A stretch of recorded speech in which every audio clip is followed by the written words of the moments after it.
Assalamualaikum warahmatullahi wabarakatuh. Apa kabar anak-anakku semua? Semoga anak-anakku semua senantiasa dalam keadaan sehat walafiat dan tentunya tetap bersemangat dalam menyimak setiap materi yang akan Ibu sampaikan. Pada pertemuan kita kali ini, kita akan membahas tentang materi bab 7, yakni meyakini Nabi dan Rasul Allah menjadi generasi digital yang berkarakter. Untuk fase D di kelas 8. Silakan disimak baik-baik agar anak-anak bisa memahami materi yang Ibu sampaikan.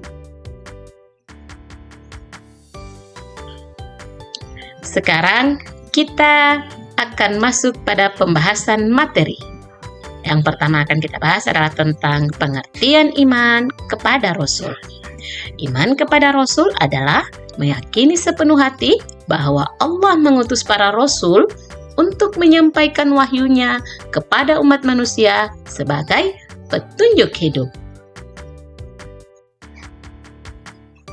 Anak-anakku semua sudah tahu tidak apa perbedaan antara Nabi dan Rasul? Jadi Nabi dan Rasul itu berbeda ya. Mari kita bahas bersama-sama. Ada 3 poin utama yang akan kita bahas tentang perbedaan antara Nabi dan Rasul. Yang pertama, Nabi dan Rasul sama-sama menerima wahyu ya. Tapi ada bedanya. Nabi menerima wahyu untuk diri sendiri. Namun untuk Rasul, Rasul menerima wahyu untuk disampaikan kepada umatnya. Ini poin pertama. Poin kedua, Nabi tidak membawa syariat baru, sementara Rasul membawa syariat baru. Dan yang terakhir atau yang ketiga, bisa ada banyak nabi dalam satu zaman, sementara Rasul hanya ada satu Rasul dalam satu masa. Anak-anak, sudah paham tidak perbedaannya?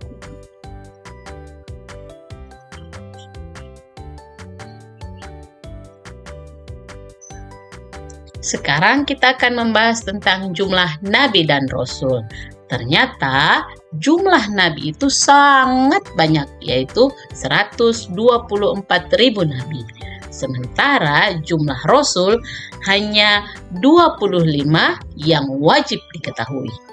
Contohnya seperti Nabi Nuh alaihissalam, Nabi Ibrahim alaihissalam, Nabi Musa alaihissalam, Nabi Isa alaihissalam, dan tentunya Rasulullah, yaitu Nabi Muhammad SAW, yaitu Nabi kita yang terakhir.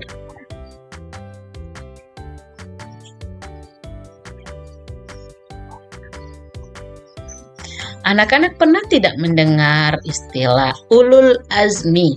Ya, ada yang namanya Rasul ulul azmi. Ulul artinya memiliki, sementara azmi artinya keteguhan hati atau tekad yang kuat serta kesabaran.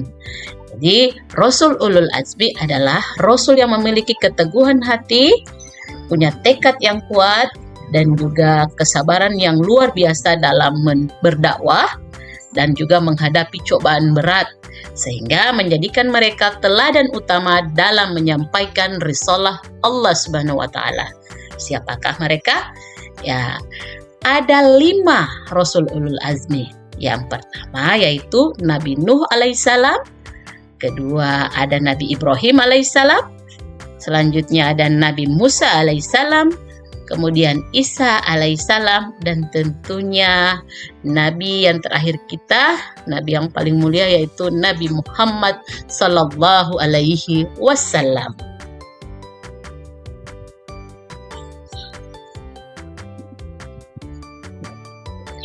Setelah tadi kita membahas tentang Rasul ulul azmi, sekarang kita akan membahas tentang tugas para Rasul. Jadi, tugas para Rasul itu adalah yang pertama, menyampaikan wahyu dari Allah kepada umatnya. Contohnya seperti Nabi Muhammad diberikan wahyu berupa kitab suci Al-Quran, dan tentunya Nabi Muhammad SAW menyampaikan isi dari kitab suci Al-Quran tersebut kepada umatnya. Yang kedua, mengajak manusia beriman dan bertauhid. Artinya mengajak semua manusia hanya beriman kepada Allah dan hanya menyembah Allah sebagai satu-satunya Tuhan di muka bumi ini. Yang ketiga yaitu menjadi teladan dalam akhlak dan ibadah. Tentunya para rasul itu memiliki akhlak yang mulia yang patut menjadi contoh. Mustahil bagi seorang rasul memberikan contoh yang buruk atau memiliki akhlak yang buruk. Yang keempat, yakni memberi peringatan dan kabar gembira. Memberi peringatan di sini maksudnya adalah memberikan peringatan kepada orang-orang yang ingkar atau durhaka kepada Allah tentang siksa neraka atau hukuman yang akan mereka dapatkan ketika mereka durhaka atau tidak mau menyembah kepada Allah.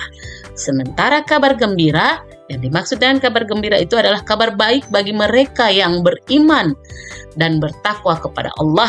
Tentunya mereka akan mendapatkan ganjaran atau imbalan yang setara, yaitu berupa pahala dan tentunya mendapatkan surga.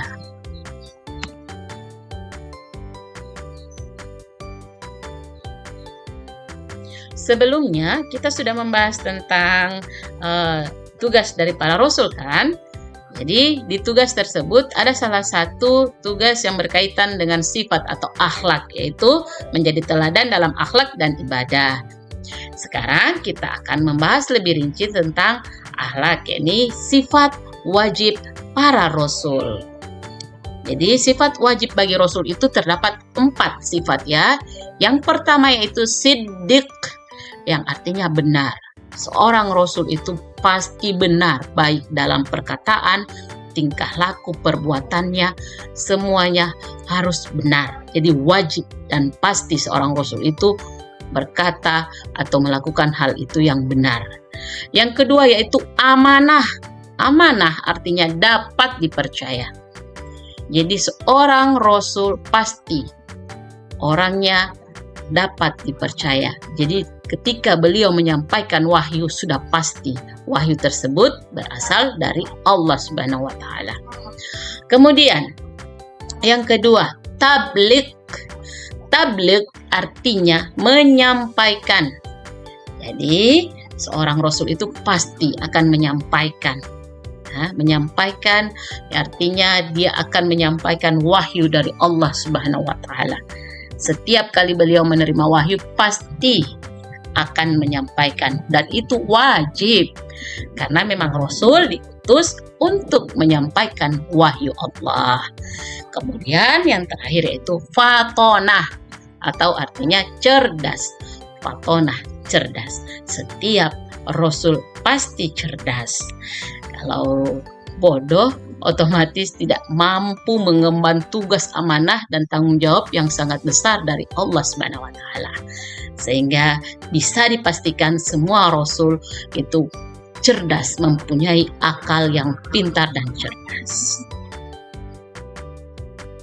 Oke anak-anakku, sekarang kita akan membahas tentang sifat mustahil bagi rasul. Jadi ini adalah kebalikan atau lawan dari sifat wajib. Jika tadi sifat wajib adalah sifat yang pasti dimiliki oleh seorang rasul, maka sifat mustahil adalah sifat yang tidak mungkin dimiliki oleh seorang rasul. Yang pertama itu kizib. Kizib artinya bohong. Jadi seorang rasul tidak mungkin berbohong. Yang kedua yaitu khianat atau tidak amanah. Seorang rasul tidak mungkin berkhianat. Yang ketiga yaitu kitman, artinya menyembunyikan. Setiap kali menerima wahyu, seorang rasul pasti tabligh atau menyampaikan, tidak mungkin menyembunyikan. Sementara yang terakhir yaitu baladah. Tidak mungkin seorang rasul yaitu memiliki sifat baladah atau bodoh. Itu lawan dari fatonah atau cerdas. Jadi demikian pembahasan tentang sifat wajib dan juga sifat mustahil bagi rasul. Kita akan beranjak ke materi berikutnya. Baiklah anak-anak, setelah kita membahas panjang lebar tentang nabi dan rasul, mulai dari pengertiannya, perbedaannya, tentang sifat wajib dan sifat mustahil bagi Rasul. Sekarang kita akan membahas tentang hikmah beriman kepada Rasul atau apa manfaat kita beriman kepada Nabi dan Rasul. Baiklah, sama-sama kita bahas.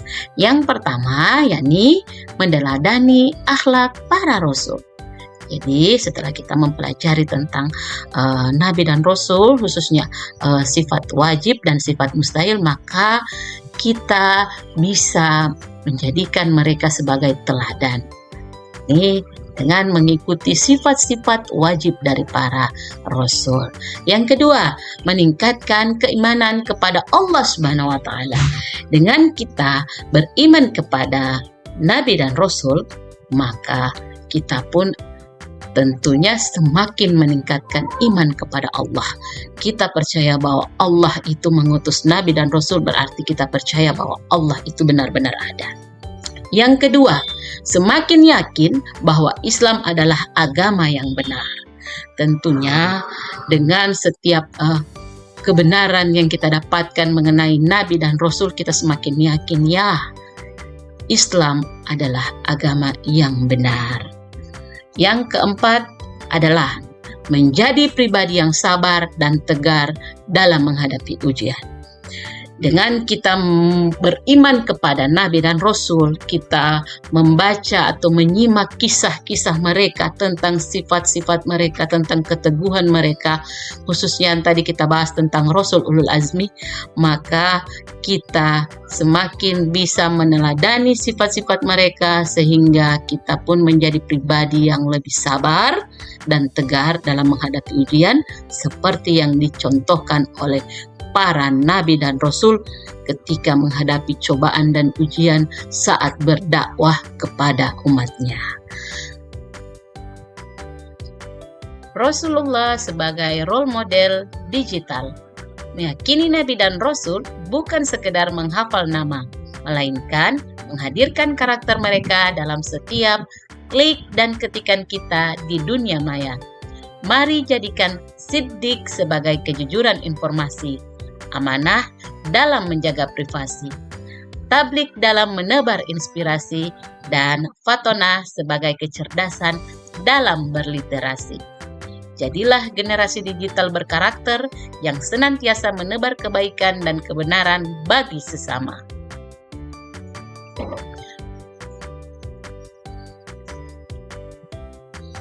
Akhirnya, sudah sampai kita pada pembahasan terakhir, yakni penutup dan refleksi.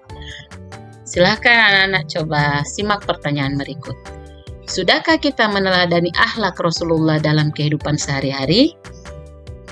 Nah, anak-anak bisa merenungi dan mengintrospeksi diri apakah anak-anak sudah meneladani akhlak Rasulullah dalam kehidupan sehari-hari, khususnya dalam memanfaatkan dunia digital. Nah, anak-anakku semua, mari jadikan iman kepada Rasul sebagai penguat iman dan pedoman hidup. Ibu harapkan pada anak-anak semua setelah mempelajari tentang materi meyakini Nabi dan Rasul Allah menjadi generasi digital dan yang berkarakter.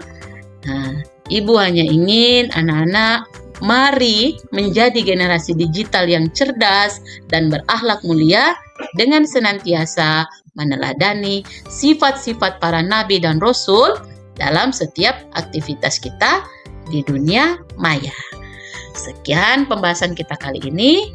Sampai berjumpa lagi pada pembahasan materi di pertemuan berikutnya dengan materi yang berbeda. Dan terima kasih atas segala perhatiannya. Mohon maaf jika ada salah kata dari Ibu. Dan Ibu tutup perjumpaan kita kali ini dengan mengucapkan salam. Wassalamualaikum warahmatullahi wabarakatuh.